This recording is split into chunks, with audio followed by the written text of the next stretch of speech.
إن الحمد لله حمدا كثيرا طيبا مباركا فيه.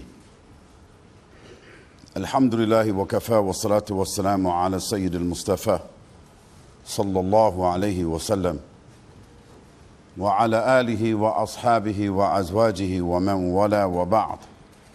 فإن أصدق الحديث كتاب الله وخير الحدي حدي محمد صلى الله عليه وسلم وشر الأمور محدثاتها وكل محدثة بدعة وكل بدعة ضلالة وكل ضلالة في النار. أيها الأخوة الكرام وأخوات السيدات، السلام عليكم ورحمة الله وبركاته.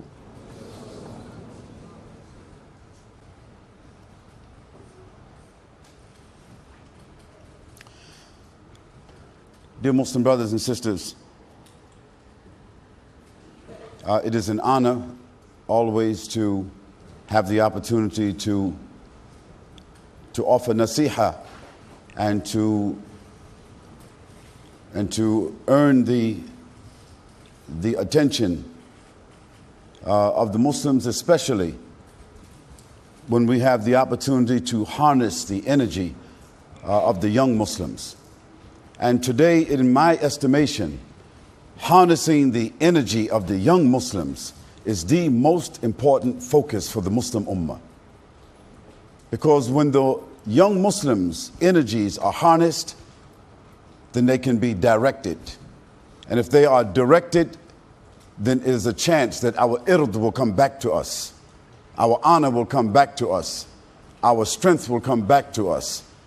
Because the knowledge and the rituals of the old men and women will not bring back the honor and will not bring back the energy and will not bring back the power of Islam. It is only when the knowledge and the rituals of the old Muslims are given over to the direction and harnessing the young Muslims that in the history of Islam, the honor and the power came back to the Muslim Ummah. So whenever those of us who are in our elderly years, when we have the opportunity to attract and harness and inspire the young people, we should be honored. We should thank Allah subhanahu wa ta'ala for this opportunity. Now, as I understood it, the theme, Menace to Society, well, it's a very catchy phrase. And I'm sure that the previous speakers, they dealt with it from a clinical point of view, from a social point of view, from an intellectual point of view. I'm sure they dealt with that adequately.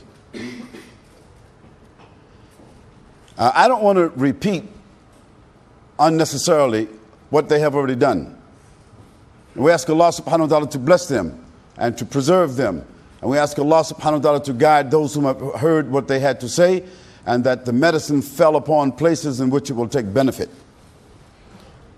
However, what I would like to do is try to make a sociological evaluation, assessment, and set forth what I consider to be a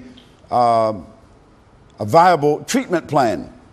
One that includes the menace to society that the non-Muslims whom we live among represent, and the menace to society that we Muslims living among the non-Muslims in these societies and we Muslims in the world, the menace to society that we represent.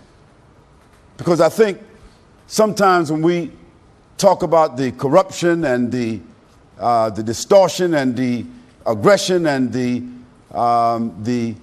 oppression and the kufr and the fasad, I think it's one-sided. And therefore what happens that Muslims, you get pumped up, reacting, but it never leads to action because you're not looking on the other side of the coin. Because on the other side of the coin, there is the distortion of the Muslims. There's the criminality of the Muslims. There's the corruption of the Muslims. There's the dysfunction of the Muslims. And that side of the coin is more perplexing than the other side of the coin, which is obvious. So to be balanced and to be objective, I want to deal with both sides of the coin. I'd like to begin by reciting 2 ayats of Qur'an which I think are appropriate for our discussion. Both of the ayats are well known.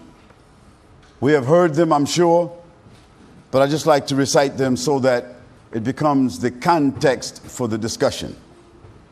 In Surah Al-Baqarah, the 177th ayah, Allah subhanahu wa ta'ala mentions, أعوذ بالله السميع العليم من الشيطان الرجيم ليس البر أن تولوا وجوهكم قبل المشرق والمغرب ولكن البر من آمن بالله واليوم الآخر والملائكة والكتاب والنبيين وآت المال على حبه ذوي القربى واليتامى والمساكين وابن السبيل والسائلين وفي الرقاب وأقام الصلاة وآت الزكاة والموفون بعهدهم إذا عاهدوا والصابرين في البأساء والضراء وحين البأس أولئك الذين صدقوا وأولئك هم المتقون.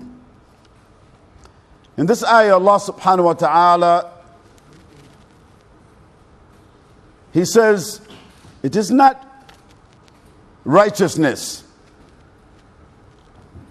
that you turn your faces towards the east or the west, but it is righteousness that you maintain your covenant with Allah, that you have Iman Billah, and that you keep your covenant to prepare yourself for Yawm al-Akhir, and that you believe in the Malaika, which means you believe in the revelation that Allah subhanahu wa ta'ala sent to Jibreel, to Muhammad sallallahu alaihi wasallam through Jibreel alayhi salam, and what has been mentioned in the Quran about the Malaika. Wal Kitab, and that you believe in the Quran. Believing in it means following it. Wan Nabiyyin, and that you believe and that you follow and that you have reverence for the prophethood. Wa atal mal, and that you, after believing in all of that, that you make a sacrifice from your wealth for your love of those who are near to you, your nearest relatives. Wal yatama, and the orphans, those who have been displaced. Wal masakin, and for the people who are miskeen, economically unfortunate. Wabna sabil, and those who are homeless, without a place, without stability. Wasa'ilina wa fir riqab, and those who ask, and for the freeing of slaves. And that you establish the prayer, and that you pay the zakah, and that you keep your oaths and contracts when you have given them. Wasabirina, and that you adopt a position of sabr. Fil ba'sar, when the difficulties come. Wadharra'i wa hina al-ba's, under all types of stressful, traumatic conditions. These are the people who are truthful, and these are the people who are truly aware and fearing Allah subhanahu wa ta'ala. In this ayah, Allah subhanahu wa ta'ala is talking to us about issues outside of rituals. This is a very important ayah, because He has mentioned the rituals, but He doesn't begin with the rituals. He says, it is not righteousness that you face towards east or west. What is it meant here? And Allah, He knows the best, is that facing a particular direction is a ritual.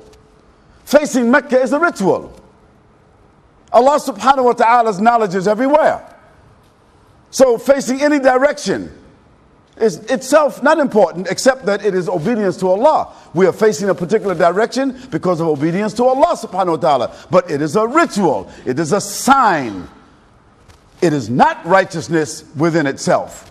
So it also means it is not righteousness that you perform all these other rituals. The many rituals of Islam. Islam has many rituals.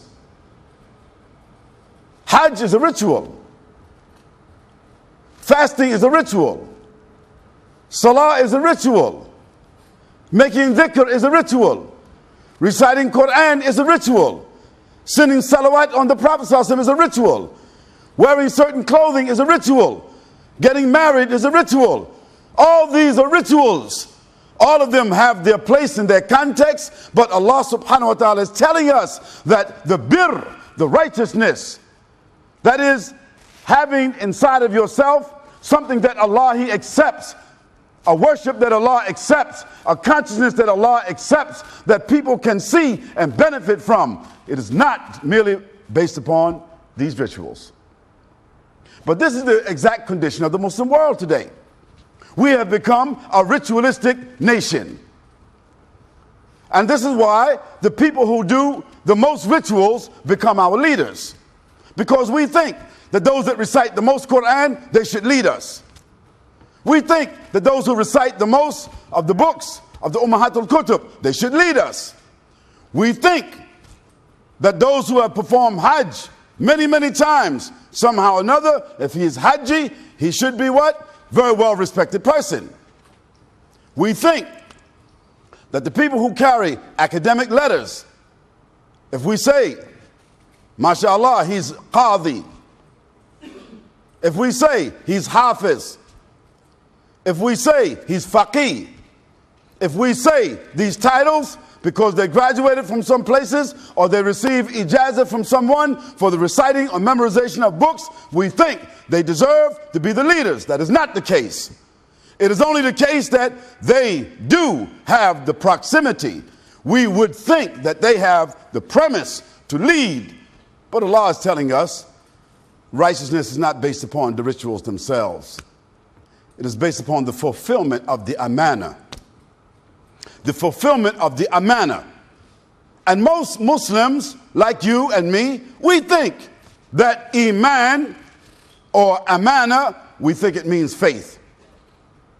Well, that is one of the meanings. But faith is an abstract terminology in the English language. It is also an abstract terminology in every other language, because there's no way to measure faith. But there is a way to measure the results of faith. And amana can be measured, because the Prophet ﷺ, before the revelation came to him, what was his name? Al-Amin. Is that correct? Al-Amin. It didn't mean the faithful one. No, it meant the trustworthy one.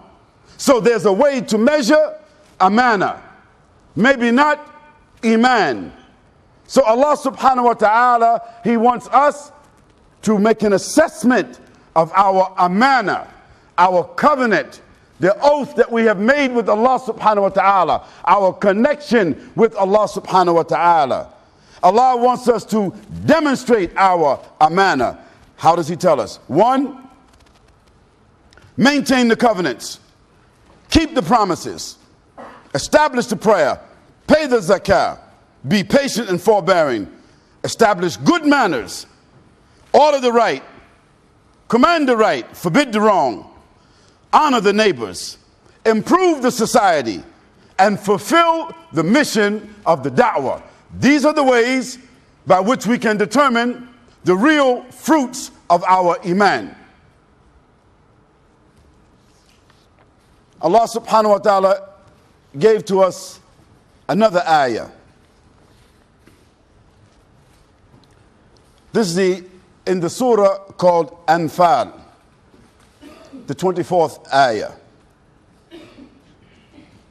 He said, أعوذ بالله السميع العليم من الشيطان الرجيم.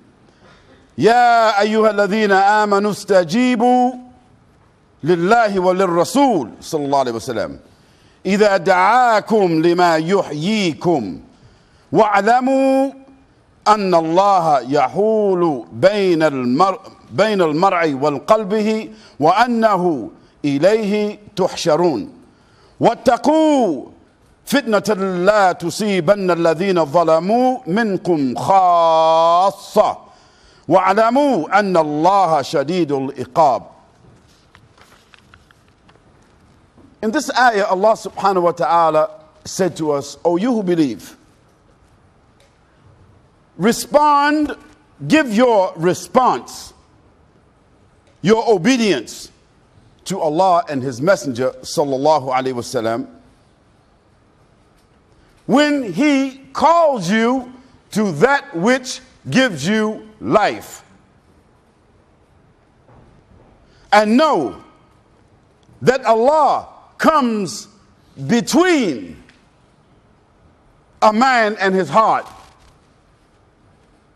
Allah subhanahu wa ta'ala knows the inner recesses of a man's heart, and that knowledge of Allah subhanahu wa ta'ala can fortify that if it is good, and Allah can reject it if it is other than good, because Allah, He knows what is between the consciousness and the heart of a person. Allah, He knows. Then He says to us after that ayah, and to fear fitna, that is disturbance or corruption or social upheaval. Fear the fitna, the corruption, the social upheavals that does not only affect those of you that do the evil in particular. This is a very special ayah, a very special sociological meaning here. You see, we Muslims, we think that as long as we are on the boat called Islam, we safe. Even though we are on the ocean of kufr, we think we're safe. We think that as long as we're on the boat called Islam, we're safe. Even if the captain of the boat is a kafir, we think we're safe. We think that we're safe if we're on the boat of Islam, even though maybe the captain himself is a munafiq. He already been paid to take us another direction. He's a Muslim, but a munafiq, a criminal. He's been paid by kafirs or others to take us another direction. But we think because we're on the boat of Islam, we think we're safe. No. And we also think that as long as we go to the masjid, as long as we're reciting Qur'an, as long as we're making sajda, as long as we're making tasbih, as long as we're making hajj, as long as we're wearing certain clothes, as long as we're born of a Muslim family, as long as we're eating halal meat and so forth and so on, we think to ourselves, never mind these kafirs. Allah will accept our prayers.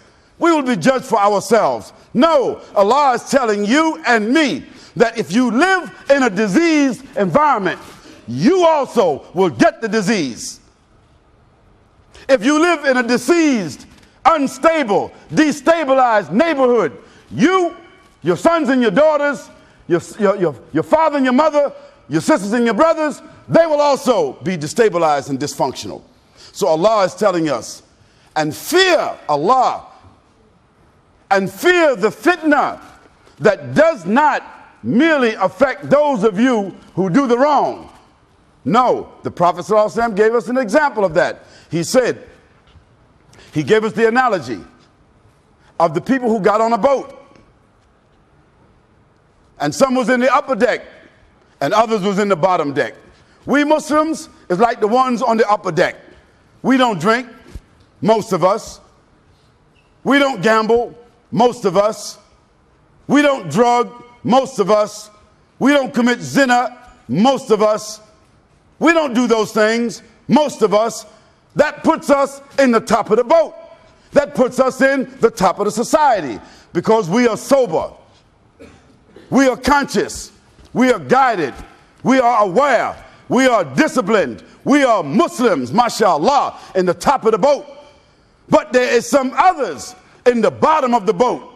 They are drinking. They are drugging. They are lying, stealing, committing fornication, and other major crimes. And among those is kafirs and Muslim. Muslims who are criminals, who's in the bottom of the boat with the kafirs. And we think, because we're in the top of the boat, a boat called Islam, we think we're safe. No, the Prophet ﷺ said that if the people on the bottom of the boat, they drill a hole in the bottom of the boat because they're jealous. They drill a hole in the bottom of the boat because they want to get their own water. They don't want to be coming up to the top to be getting nothing from you, even though they know what you got up on top. They don't want to do that. So they say, you stay on the top, We on the bottom, that's our part of the boat. We're going to drill a hole, get our own water, do what we want to do. That's the society. We're on the boat, called the society. We're on the top deck, called Islam. The Prophet ﷺ said, if the people in the top of the boat allow the people in the bottom of the boat to drill that hole in the bottom of the boat, what's going to happen to them? The whole boat will sink and everybody will drown. So this is where Amr bil Ma'ruf wa Nahy al Munkar, it comes in. That we have to stop the people on the bottom of the boat from doing that action, because just because those of us who fear Allah, we think we won't be affected, we will be affected. So Allah subhanahu wa ta'ala said, Istajibu lillah wa lirrasul sallallahu alayhi wa sallam. Respond to Allah when He calls you, and His Messenger sallallahu alayhi wa sallam, when He calls you to that which will give you life. What does it mean, give you life? Doesn't mean give you physical life, you're already living. But it means bring dignity into your life. Bring honor into your life. Bring empowerment into your life. Bring functional stability into your life. Bring distinction into your life. This is what Allah is telling us, that by responding to Allah and His Messenger sallallahu alaihi wasallam, that response will bring you a new sense of life. And this is ironic, that today the Muslim world is a sick man. It's a dysfunctional body. It is an ummah, but it is in array. It is in disarray. It is an ummah, but it doesn't have the respect of its enemies. It is an ummah, but it is dysfunctional even to its members. It is an ummah, but its leadership is hidden, nebulous. It is an ummah, but it has been usurped by the most wicked and corrupt people. It is an ummah, but it has forgotten its youth. It is an ummah, but it has repressed its women. It is an ummah, but it has forgotten its legacy. So Allah is telling us, go back to the ahkam. Go back to the commandments of Allah. Go back to the rulings of Allah subhanahu wa ta'ala. Go back to the classical evidence and proofs of Allah subhanahu wa ta'ala and implement from that point. Don't be satisfied just with the mouthing of Qur'an. Don't just be satisfied with just performing the outer rituals of Islam. Don't be satisfied and don't argue with each other about the outer sunnah, because many brothers in this room here, they don't even talk to each other. When you see each other in the street, you sit on one side with those whom you consider to be following the sunnah, and you look across the street for those who, according to your teachers and yourselves, they're mubtadi. They're misguided because they don't have a beard. They're misguided because they don't wear a thobe. Or they're misguided because maybe they're wearing their pants too long. Or they're misguided because of this or that. Or they're misguided because of some books you saw inside their house. Or they're misguided because they ain't got the right teachers. Or they're misguided because they ain't reading the right same books. Or they're misguided because of this or that. Or they're misguided because of where they place their hands. Or they're misguided because they call themselves this or that. So as a result of that, we got this polarization inside this room here. And because of the polarization here, there's no collaboration, no ta'awan, no tawasaw. And when there's no cooperation, when there's no collaboration, it means that everyone is acting on their own. Kullu hizbun bima ladayhi farihun. Every group with their teachers, with their names, with their ideology is telling everybody, we the right ones. We on it. You off it. They're happy with themselves. They point to themselves. They point to their book, to their institute. They direct people to their mosque because they believe that they're on it and you're off it. And because of that, we'll never get the chance to collaborate. We never get a chance to participate. We never get a chance to cooperate. Allah subhanahu wa ta'ala is ordering you and I respond to Allah and His Messenger sallallahu alaihi wasallam when He calls you to that which gives you life. And then He reminds us that Allah, His knowledge, comes in between a man and his heart. That is the consciousness of a man and the feelings inside of his heart. Beware of the fitna and the corruption. And Allah reminds you that He is Shadid al-Iqab. He said, and remember when you were a small band of people in the earth, and you were fearful that men would come and snatch you or kidnap you. And Allah subhanahu wa ta'ala strengthened you. And Allah subhanahu wa ta'ala protected you. And Allah gave you His help. And Allah subhanahu wa ta'ala provided for you from the tayyibat. And Allah subhanahu wa ta'ala did all of that in order that you might be grateful. O you who believe, O you who have iman, O you who have a covenant with Allah subhanahu wa ta'ala, do not betray Allah or His Messenger sallallahu alaihi wasallam. Do not betray Allah and His Messenger sallallahu alaihi wasallam and the amana, the covenant which you have been given, and know that your family and your wealth, know that your property and your family, your children, your wives, your husbands, your relatives, they are a source of fitna when you love them inordinately. When you love them, follow them, and commit yourself to them inordinately. That means disproportionately. They become a fitna for you. He mentions that. And know that your wealth and your progeny become a fitna. And that Allah subhanahu wa ta'ala, with Allah subhanahu wa ta'ala, is the real ajr, which is great and lasting. O you who believe, if you fear Allah, He will grant you a furqan, a criterion by which to make your judgments. And He will also give you kafara. That is, He will blot out and expiate your sins. And He will also give you maghfirah.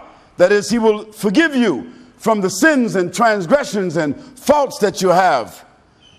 And you should know that Allah subhanahu wa ta'ala is Dhul Fadl al-Azim, is that He has the bounties which are the most lasting and powerful.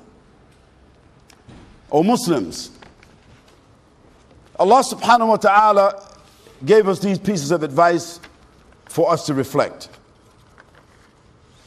It is a foregone conclusion that we Muslims are living in dangerous times because of the exploitation, the corruption, the social diseases, and the complicated immorality, all which are byproducts of a state of spiritual rebellion and godlessness of the world that we live in today. The statistics are staggering and overwhelming. In the Western world, every other child that is born out of wedlock. Every other child that is born out of wedlock. That means we're living in a nation of bastards. It's only a foul word in the English language because of what it means.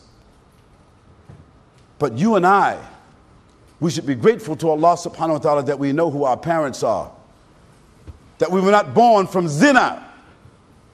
And that we should understand that our neighbors, our colleagues, our co-workers who are unfortunate and misguided, most of them, they're born out of wedlock. And a child that's born out of wedlock is born with a major social handicap. 38% of the children in the Western world live without their biographical fathers, their biological fathers. That means Either they never met their father, or they heard of their father, or they see their father every now and then, but they don't live with him and they don't receive any guidance or any support from their biological fathers.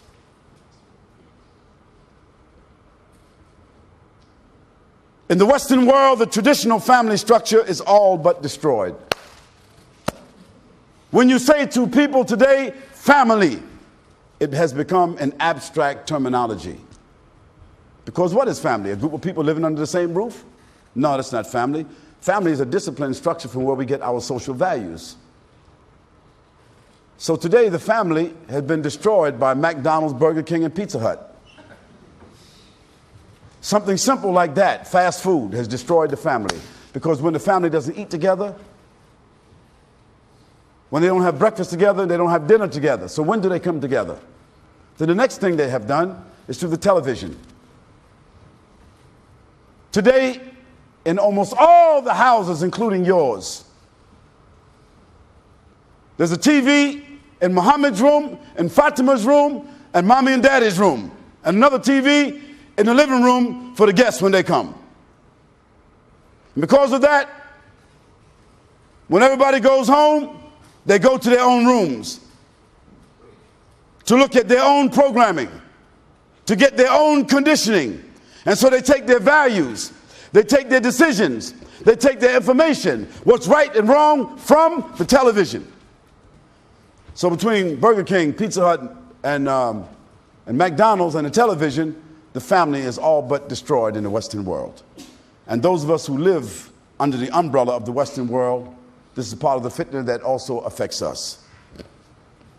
32% of the people in the UK are alcoholics. 19% of the people, the population in America, are alcoholics. So if you want to know what that means, 19% of 300 million people are alcoholics, problem drinkers. 32% of the people in the UK are alcoholics, problem drinkers. They make tawaf around alcohol in this country. They can't even have a decent public conversation unless they're drunk.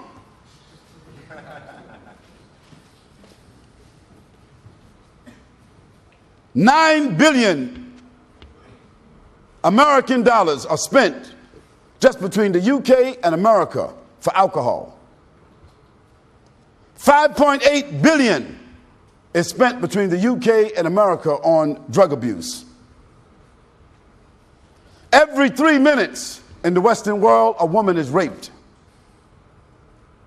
56,000 children are abused by pedophiliacs a year. 56,000. And only 12% of them are arrested and convicted. $15 billion a year is spent in the Western world on pornography every year. $8 billion is spent just on gambling. Now just add those figures up and you'll get approximately $121 billion. This tells us the level of fitna of where we live. In the most advanced, sophisticated, educated societies in the world today. As a result of that, alcoholism, drug abuse, violence, murder, rape, pedophilia, pornography, depression, waywardness, and the rebellion of youth.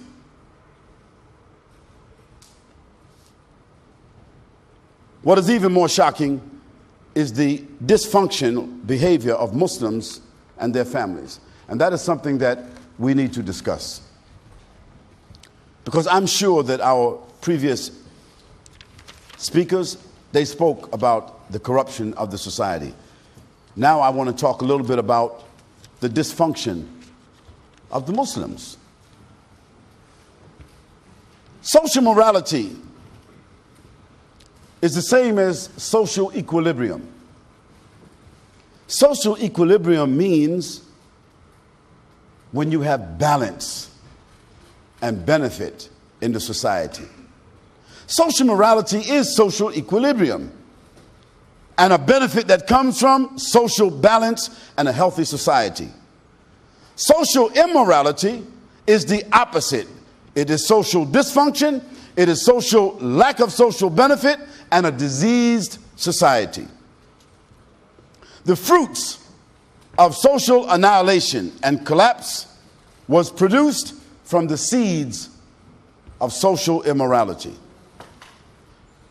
The signs and the symptoms of a society which is on the brink of annihilation and collapse is when you see widespread jealousy, lying, stealing, selfishness, hatred, vulgarity, violence, nudity, perversion, pornography, murder, and rebellion. Now those are 12 or 13 different symptoms, 8 of which the Muslims themselves are displaying every day. Morality breeds happiness. Morality breeds contentment. And morality breeds an illuminated spirit. Immorality, conversely, cultivates misery, frustration, and a dark, recessed spirit. Now I ask Muslims to answer this question for themselves.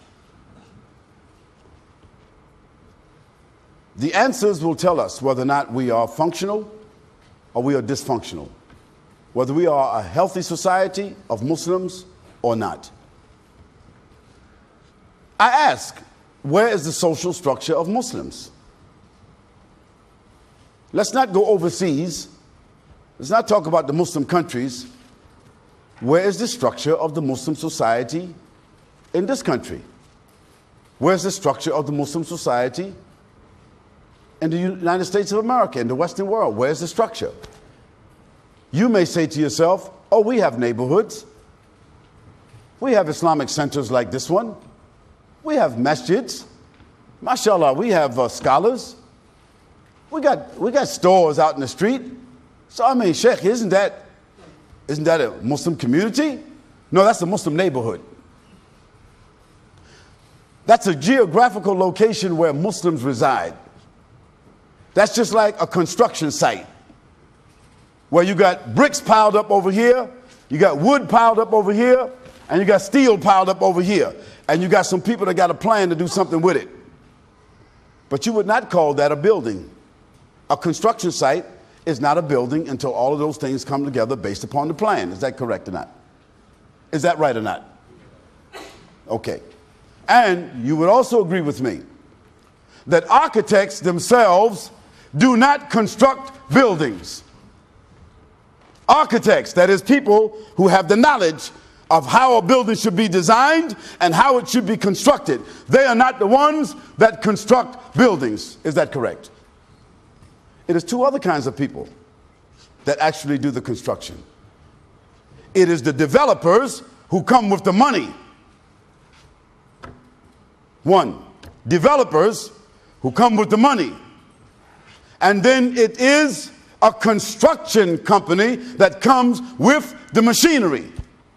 So those that come with the money and those that come with the machinery, then they can follow the plan of the architects. So similarly, we Muslims, we are people who are following architects. People who went to school for fiqh, tafsir. People who went to school for Arabic language. People who went to school for hadith. People who understand the academic design of Islam. And they're the ones that can quote from the books. And they're the ones who have the names.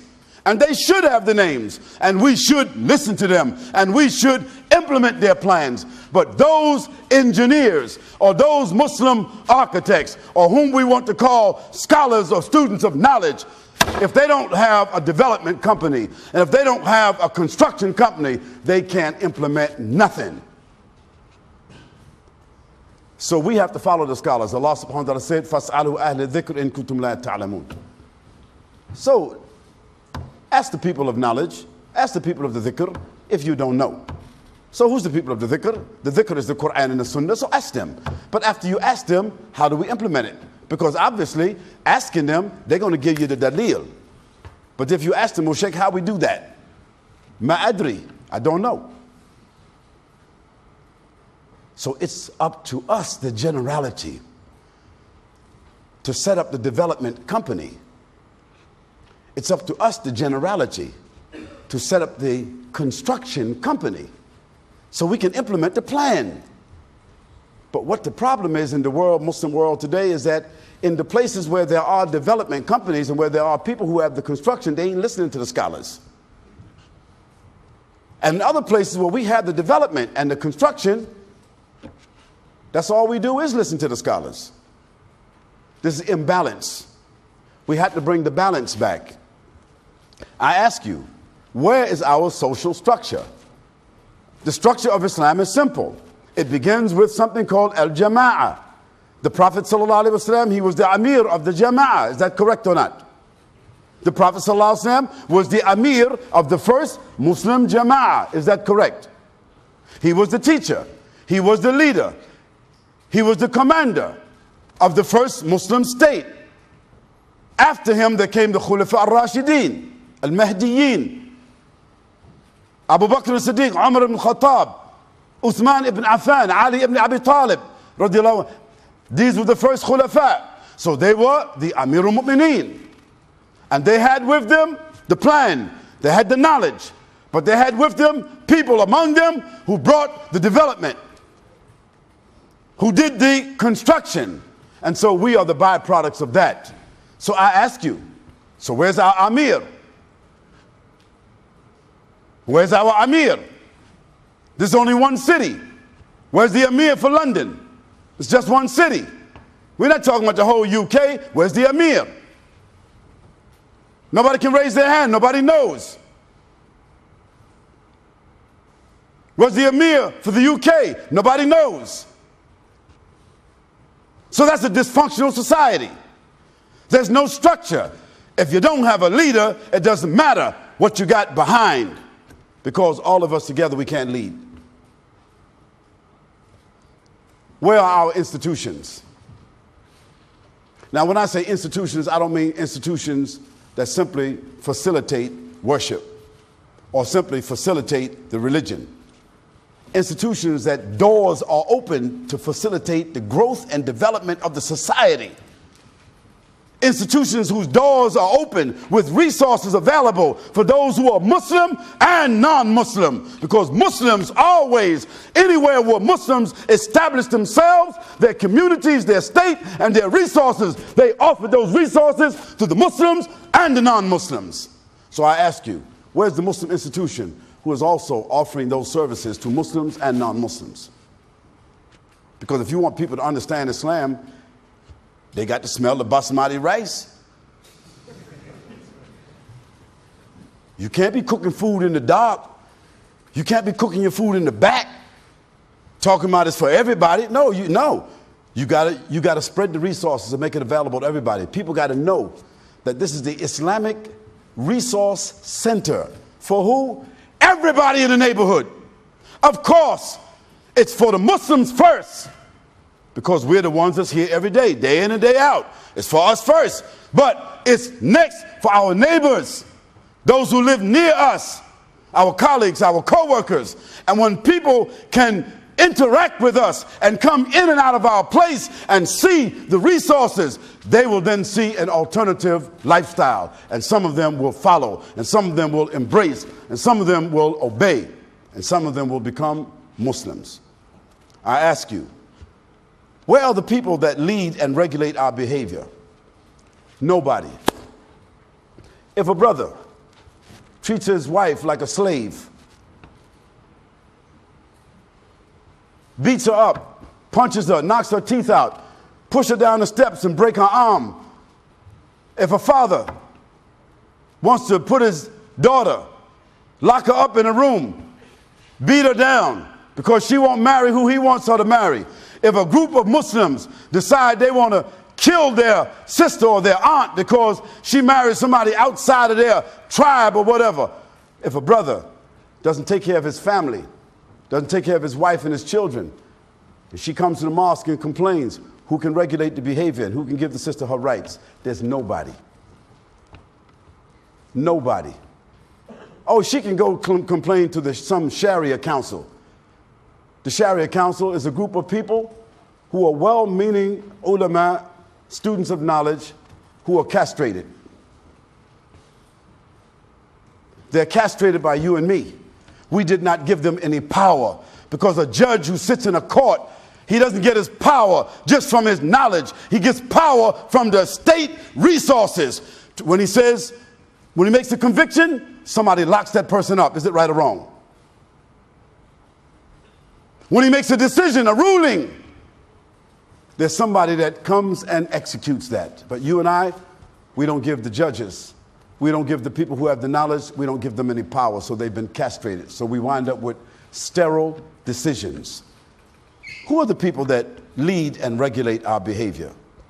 Who are the people that inspire us and provide us with solutions? You see, it's good to tell the people haram and halal. If we ask the question, oh, can we buy a house with the Sharia-based companies?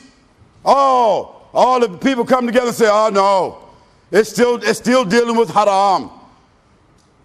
So, okay, we already know what, we know just going to the bank and getting a house through the bank, we know that's haram. Everybody knows that's haram. But if a group of scholars and a group of Muslim bankers, thinkers, came together thinking about the solution to try to come up with a Sharia-based solution. They didn't say a perfect solution. They didn't say purely Sharia-controlled. No, they said, we cannot in a non-Muslim society, we cannot in a Western society come up with a purely Sharia-based solution. But what we can come up with a solution which is, with a Shari solution. But what we can come up with is a Sharia-based solution. One that can start out taking the best from the worst, providing solutions for the Muslims, so that gradually, over a period of 5, 10, 15, 20 years, then those Muslims are able to set up an institution that we can say is Shara'i. But if we don't start somewhere, where's the solution? So all the people who want to say haram, haram, haram, haram, haram, who get on the jet planes and fly over here from the Muslim countries, they got their houses. They ain't got the same problems we got. They got their houses. And their governments provide them with loans to get their houses. And their governments borrow money from the same banks. So what's the solution? Because here we're talking about solutions. We're just not talking about rulings, we're talking about solutions.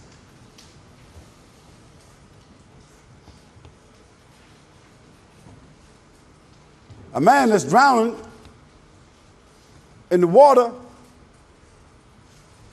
who knew he couldn't swim, he don't want a ruling. He don't want somebody to tell him, you out there by your own mistake.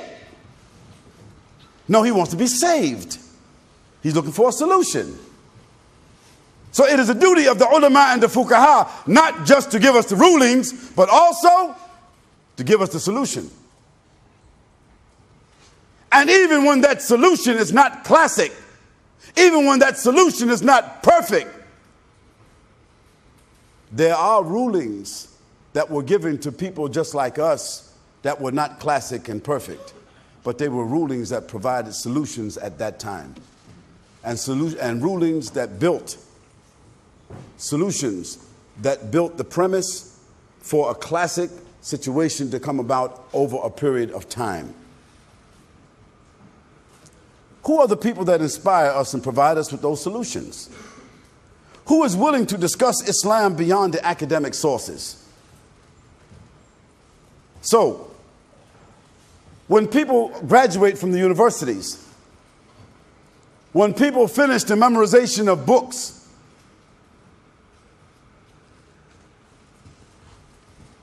can they tell us, when they come from those places, how do we establish the jama'ah? How do we establish the jama'ah here in this country as we are? How do we resolve the issues of young people? How many young people in this here room here are of the age of marriage? Please, let me see a sign of hands. You probably don't even need to raise your hand, all of y'all. Who's of the age of marriage? I didn't say you want to get married, you engaged to be married. I mean, if you're of the age of marriage. Now, for a young man, the age of marriage came at a time when you and your father know. I know when my son got to the age of marriage, I know exactly the first time I knew that he came to the age of marriage. It was early in the morning.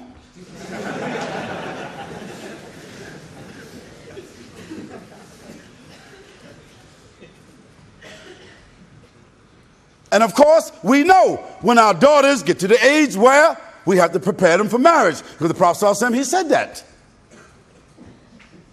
So, we can talk about don't do this and don't do that and lower your gaze and guard your modesty, and we can put blankets down in the middle of the room and all kinds of things, you know, but where's the solution? Where's the solution? Somebody has to tell these hundreds of thousands of young Muslims, male and female, who want to get married right now, how they can get married. But there's nobody with the solutions. And so as a result of that, we got sisters upstairs who are 30, 35 virgins. Family holding them back from marriage. Got brothers, 25, 30, 35 years old, walking around there looking at all these naked women and talking about, Insha'Allah, you know, when you find the right one, I'm going to get married.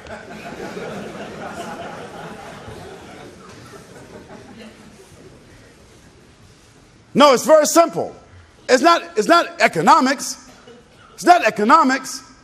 Because my son got his own room in my house.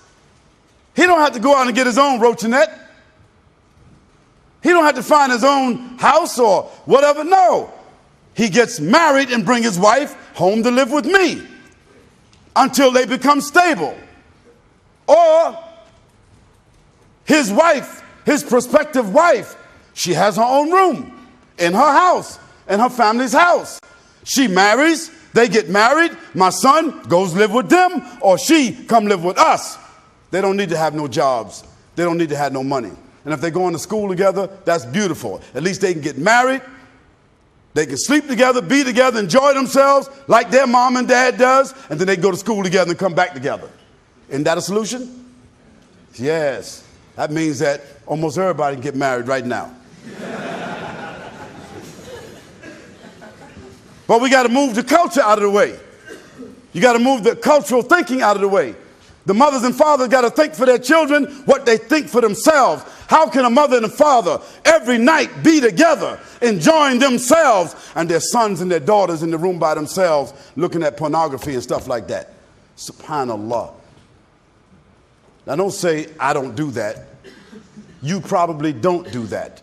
But there's a good deal of Muslim men and women that are doing that because they're frustrated. We have to find the solutions for them. Who is willing to implement Islam beyond the religious rituals? Islam is a community. A community requires dynamic, visible, accessible leadership. Visible, accessible, dynamic leadership. True leadership paves the way towards social dynamism and empowerment. The job of a leader is not just to lead the prayers. The job of the leader is to find solutions. The job of the leader is to find the resources, regulate the people and inspire the people and motivate the people and bring them into a cohesive movement and platform so that that platform becomes an example, a tangible example that the non-Muslims can see. That is when we will be able to command what is right and prevent what is wrong. O Muslims,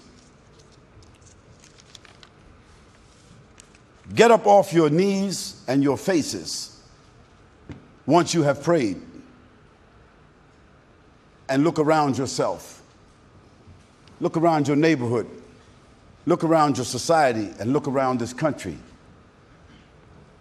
Everything in your neighborhood, everything in your society, and everything in this nation here is at your hands. But you got to get up off your knees and come off your face and come outside the masjid.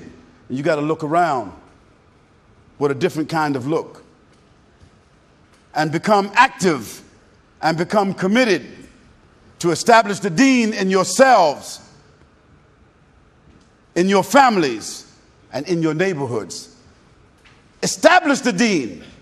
Don't keep practicing the deen. How long are you going to practice the deen? That's like somebody, he been practicing jiu-jitsu for 20 years. He ain't never been in competition.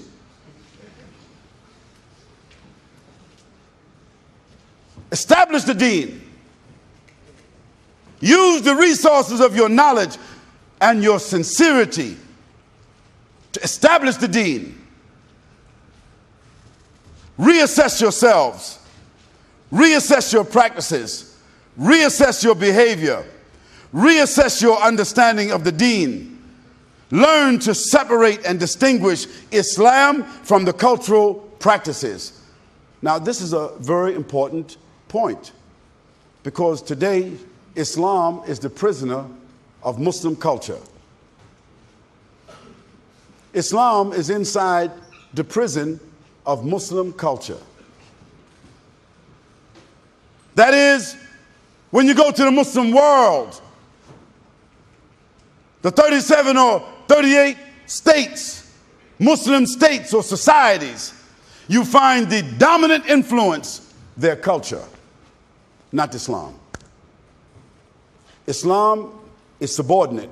The culture is dominant.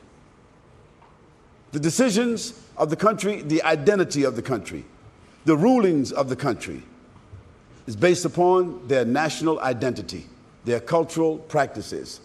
And they got a little bit Islamic flavor running through there. So look at the Muslims. You see them the same.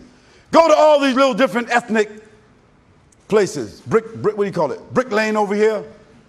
East London down another place over here. You know, with the North African community down there with the Islamic Cultural Center somewhere. Go all these places here and see what you see. You see enclaves of Algerians, Moroccans, Sudanese, Somalis, Bangladeshis, Kashmiris, Nigerians. And in every place, they say the mosque is for Allah. They say that. But if you go to those masjids, you'll find 95% of the people that are there is the ones that speak the same language, who have the same culture, and their imam who leads them is also look like them, eat like them, dress like them, because that's what they prefer, because that's what they do in the countries they came from. We got to distinguish Islam from culture. And we got to take Islam out of the prison of culture.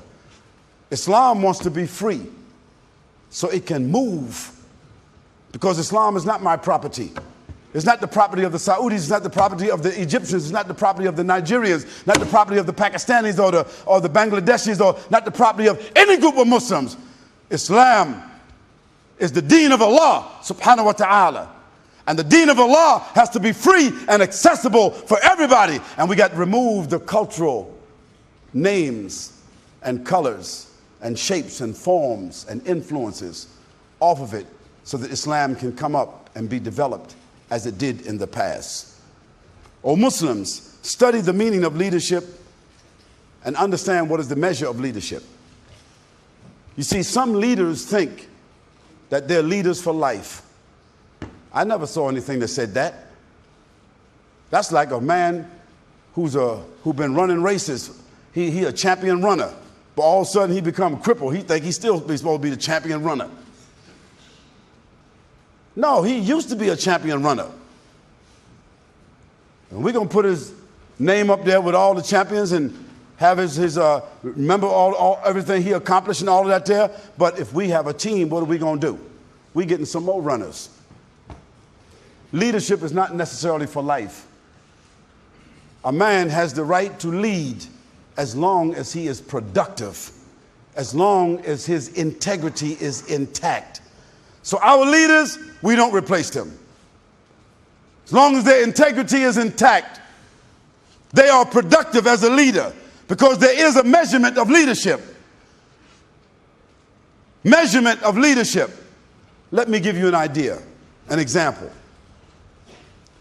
When Umar ibn Khattab became the Khalifa and he gave his inaugural speech, among the words that he gave, he said to the people, "O people, you have elected me as the Amir. Although I'm not the best among you. But if I command you what is right, I expect for you to obey me.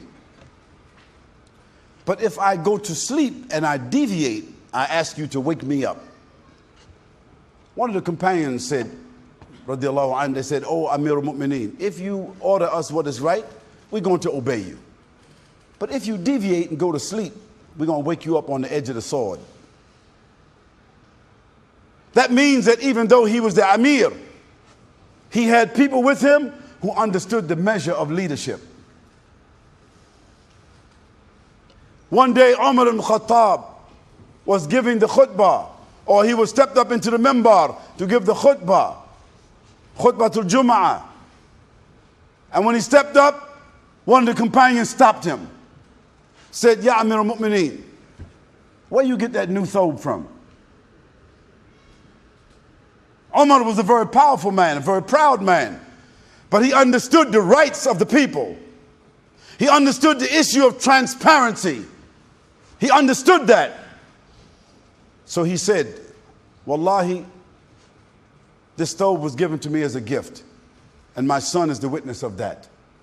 And his son said, "That is correct. It was given to my father as a gift."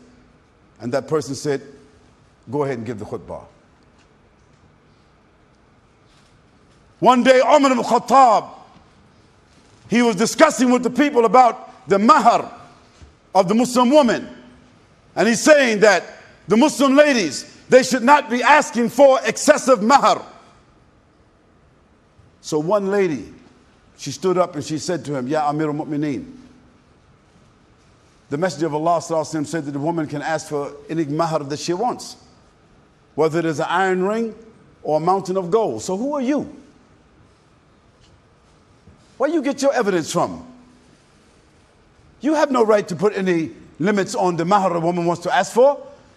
That woman stood up. She didn't ask for permission. She stood up and she spoke. And when she did that, Umar radiallahu anhu, who was a very powerful and proud man, he said, "Subhanallah, today Umar has been corrected. The woman is right." So the measure of leadership has to be understood by us, because we Muslims, we are accountable to leadership, but leadership is responsible to us. It's a two-way street. We don't have no big willies in the deen. Ain't no big willies. A two-way street. Responsibility, accountability. We become accountable, they become responsible. We have to be prepared to recognize and subscribe to genuine Islamic leadership. Recognize and subscribe to genuine Islamic leadership. That means every Muslim needs to recognize a leader and subscribe to a leader. There's no such thing as Muslims just floating around, sincere Muslims floating around. No, every Muslim, a Muslim floater is a Muslim deviant. Muslims have to have a leader. Even the boys in the street, the hoodlums, even they say, "Man, yo, who you with?" They got sense enough to know in their foolishness, you got to be with somebody. You ask a Muslim who you with, he don't even know how to answer. Muslim cannot be a floater. A Muslim is committed. Muslims under contract. Muslims under discipline. Muslim has a leader. We have to be prepared to recognize and subscribe to genuine Islamic leadership. And we have to take a path of social reciprocity. That means two-way street, accountability and responsibility. We must learn to appreciate and take advantage of the resources of the society where we live, to become influential and to compete for future leadership. I say that, yes. We Muslims have the right to take advantage of the resources of this society. Not just the knowledge, but the physical resources. Because once we harness the physical resources, we can become influential. Not only can we propagate Islam to people, but we can attract people to Islam because we employ them, because we teach them, because we protect them, because we provide for them, because we inspire them. And when we inspire them, or we give them, we employ them, or we protect them, or we take care of them as our allies, then they see the power of Islam. And even if they don't accept Islam, they accept our leadership. And therefore, we have the ability to offer an alternative platform of leadership to this country. Islam gives us this challenge and is our historical mandate. This is a challenge, O Muslims. This is our historical mandate. And if we ignore these matters, these social, political, tangible matters, if we ignore these matters, we are the greatest menaces to the society. O Muslims, I'm sure that there are individuals who may say to themselves that we should not engage in social political dynamics. We should just be good, praying, fasting, making Hajj, Qur'an reading, humble, sterile Muslims. I say that thinking is part of the pathology of the Ummah. If you don't know what pathology means, look it up in the dictionary. A pathology is a disease that have reached chronic stages.